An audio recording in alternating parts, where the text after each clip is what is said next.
Washington for them. Does anybody here have a corporate lobbyist that also has a corporate lobbyist doing lobbying for them? No, I didn't think so. We're going to kick it off with Joe Lombardo. He's known probably to everybody. He's with the National Peace Conference and way too many organizations to count. Joe, can you come on up and give us a few comments? Welcome, Joe Lombardo, please.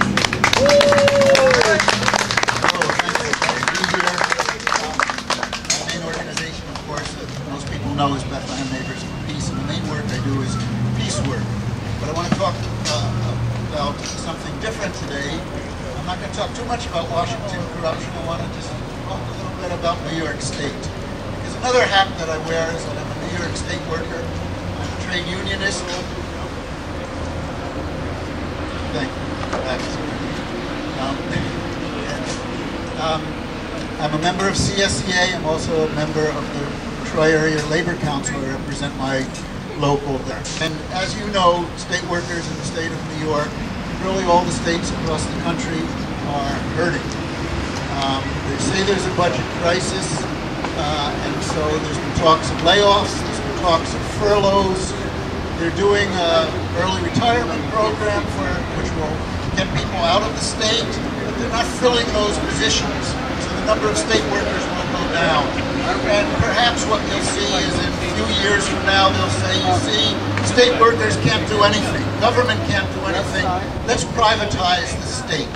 Everything is being privatized in this whole country. The prisons are privatized in many places.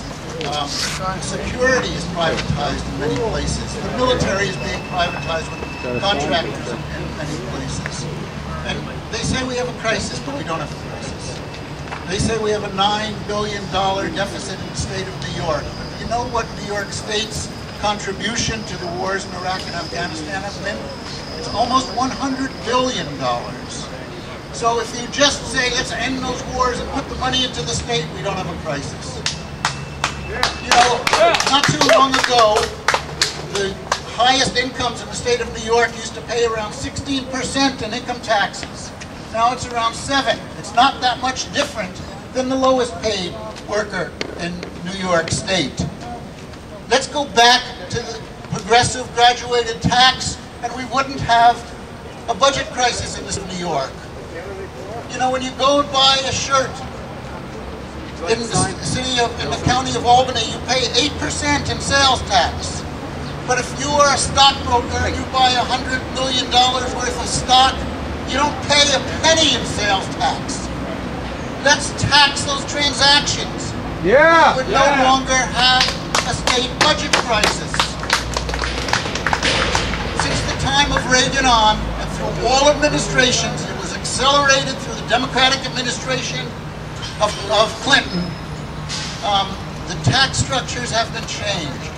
And corporate profits now, according to the Government Accountability Office, only 1/3 of corporate profits are taxed. 2/3 are not taxed.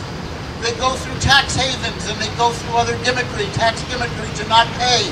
Make the corporations pay taxes on their profits and we no longer have a budget crisis. So we don't have a budget crisis. We are the richest country in the world. We can pay for education. We can pay for health care. We can have state workers. It's a decision on the very top not to do that. And we have to come together in a strong movement and say, no, no more.